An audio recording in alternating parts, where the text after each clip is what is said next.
Hello students, जेबी online classes में आपका स्वागत है। आज हम क्लास 9th में जो हमारा टॉपिक है ध्वनि एवं वर्ण विचार जो चल रहा था, उसमें स्वरों के जो भेद है उसमें तीसरे चौथे स्वर स्वरों का हम अध्ययन करेंगे। जैसे पहला है जीवा प्रेतन के आधार पर, और चौथा है जीवा उच्चारण के, पुनः बोल रहा हूं, तीसरा है जीवा प्रेतन के आधार पर और चौथा है जीवा उच्चारण के आधार पर। अब मैं है ना ये जो तीसरा है जीवा प्रेतन के आधार पर, इसको उदाहरण के तहत आपके सामने प्रस्तुत कर रहा हूं, जरा ध्यान दें।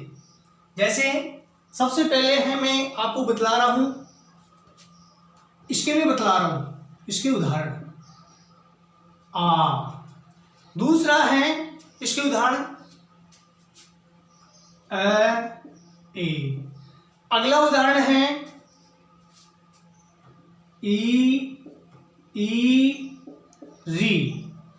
फिर अगला उदाहरण है ऊ आई ओ औ। अब जैसे मैंने यह उदाहरण बताया आ, इसको कहते हैं, ये उदाहरण है विवृत स्वर का, यानी जो जीवा प्रेतन के आधार पर इसके 4 प्रकार होते हैं। तो इसका पहला जो उदाहरण है आ। अब आ जो है यह विवृत स्वर के अंतर्गत आता है।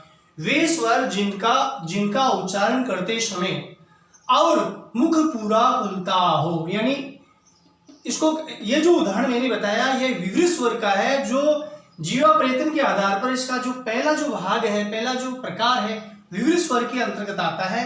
और वे विवृत स्वर उसे कहते हैं वे स्वर जिनका उच्चारण करते समय और मुख पूरा खुलता हो। जैसे मैं बता रहा हूं, ये आ लिखा होता आ, यानी मेरा मुख पूरा खुला हुआ है, तो इसका क्या हुआ, विवृत स्वर। ये विवृत स्वर का उदाहरण है, यानी वे स्वर जिनका उच्चारण करते समय मुख पूरा खुलता हो, विवृत स्वर कहते हैं। अगला है ए। यह है अर्ध विवृत स्वर के उदाहरण, यानी वे स्वर जिनका उच्चारण करते समय मुंह है आधा खुलता हो, यानी इसमें मुख जो है ना आधा खुलता है। जैसे ए, यानी आधा खुला हुआ मेरा मुंह। अगला है ई री।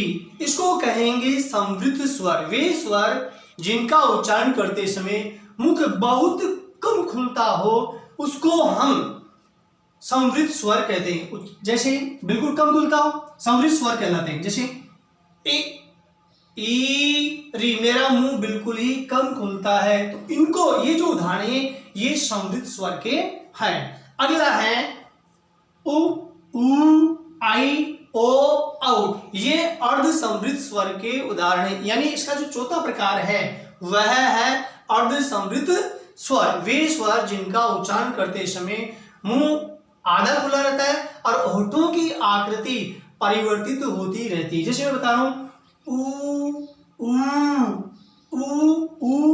आई, अब यहां परिवर्तित होगी, ऊ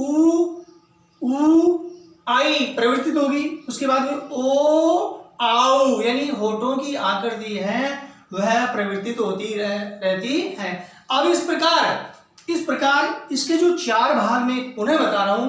पहला है विवृत स्वर, दूसरा विवृत स्वर की यह उदाहरण है, और दूसरा है अर्धविवृत स्वर, तीसरा है संवृत स्वर और चौथा है अर्ध संवृत स्वर। अब हम आगे चलते हैं। ये जो प्रकार है मैं इसको साफ कर रहा हूं।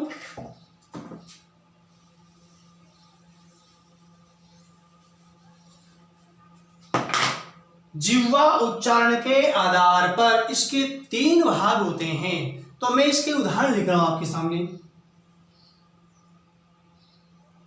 ई ए आई, ए आई पहला उदाहरण है, यानी इसको कहेंगे अग्र स्वर। ये अग्र स्वर का उदाहरण है, अग्र स्वर का उदाहरण है। प्रकार बता रहा हूं इसका, जीवा उच्चारण के आधार पर 3 प्रकार होते हैं, उसमें पहला प्रकार का है अग्र स्वर। और दूसरा है, मैं पहले उदाहरण बता रहा हूं, ए आ री, ये आ गया मध्य स्वर के उदाहरण। तीसरा है, उदाहरण में आपको बता रहा हूं, ऊ, ऊ और ओ, औ। ये हो गए, ये जो है इसको कहेंगे पश्च स्वर। यानी ये जो जीवा उच्चारण के आधार पर इसके 3 प्रकार होते हैं, अग्रस्वर, मध्य स्वर और पश्च स्वर।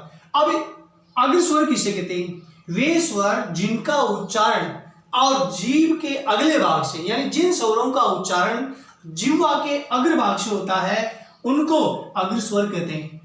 ए, ई, ए, आई, यानी अंदर से जो हवा निकल रही है हमारे फेफड़ों के द्वारा और जो जीभ है वो थोड़ी सी सिकुड़ जाती है और आगे से इसका उच्चारण होता है हवा के माध्यम से। ए, ई, ए, आई। मध्य स्वर वे स्वर जिन स्वरों का, मध्य स्वर का है जिन स्वरों का उच्चारण जीवा के मध्य भाग से होता है उनको मध्य स्वर कहते हैं। जैसे अ, आ, रे, यानी जीभ अंदर चली जाती, थोड़ी सी सिकुड़ती, हल्की सी और हवा आसपास से निकलती है आ, रे, तो ये मध्य स्वर कहलाया।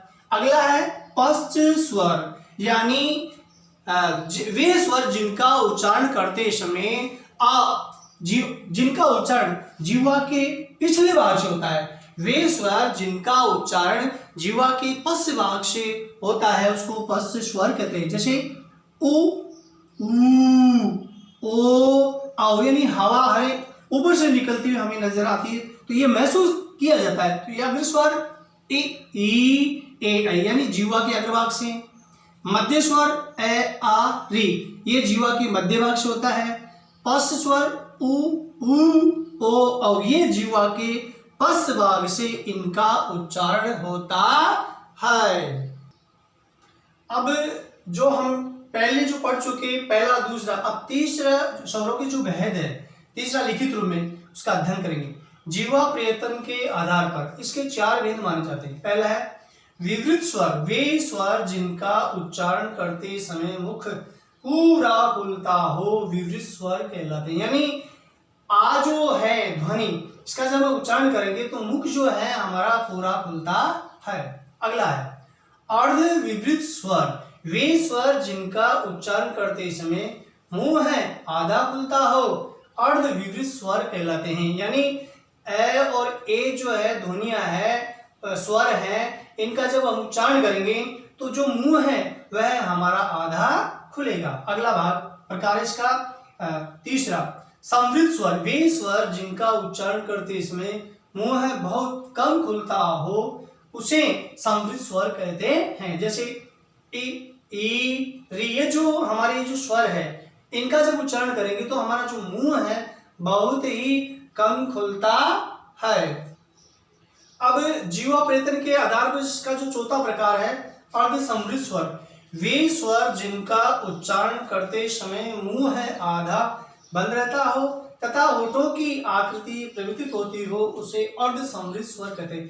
कहने का मतलब होता है अर्ध संवृत स्वर के अंतर्गत और जिन स्वरों का उच्चारण करते हैं तो मुंह आधा बंद रहता है और जो होठों की जो आकृति है वह बार बार परिवर्तित होती रहती है, जिसे कहते हैं बदलना, अदला बदलना, परिवर्तित होती रहती है, उसे अर्ध संवृत कहते हैं। जैसे उ, ऊ, आई, ओ, औ, ये औ है, इसका ध्यान दें, यह औ है, यहां पूर्ण विराम आएगा, यहां पूर्ण विराम आएगा। पुनः बता रहा हूं मैं, वे स्वर जिनका उच्चारण करते समय मुंह है आधा बंद रहता हो तथा होठों की आकृति परिवर्तित होती हो उसे अर्ध संवृत स्वर कहते हैं। जैसे उ, ऊ, आई, ओ, औ। अगला, अब जो हमारे स्वरों में जो चौथा भाग है वह है जीवा उच्चारण के आधार पर, यानी जीवा में जहां उच्चारण होता है उसके 3 भेद मानेंगे। पहला है अग्र स्वर, अग्र का मतलब होता है आगे,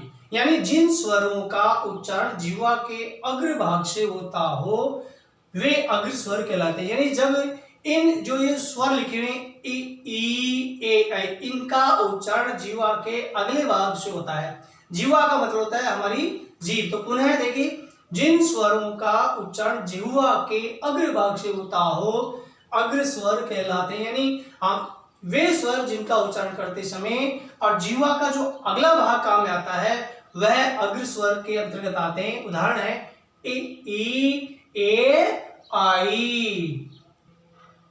अब जो चौथा भाग है यानी जीवा उच्चारण के आधार पर उसका जो तीसरा भाग है, पहले मैं बता चुका अग्र स्वर, अब दूसरा भाग है मध्य स्वर।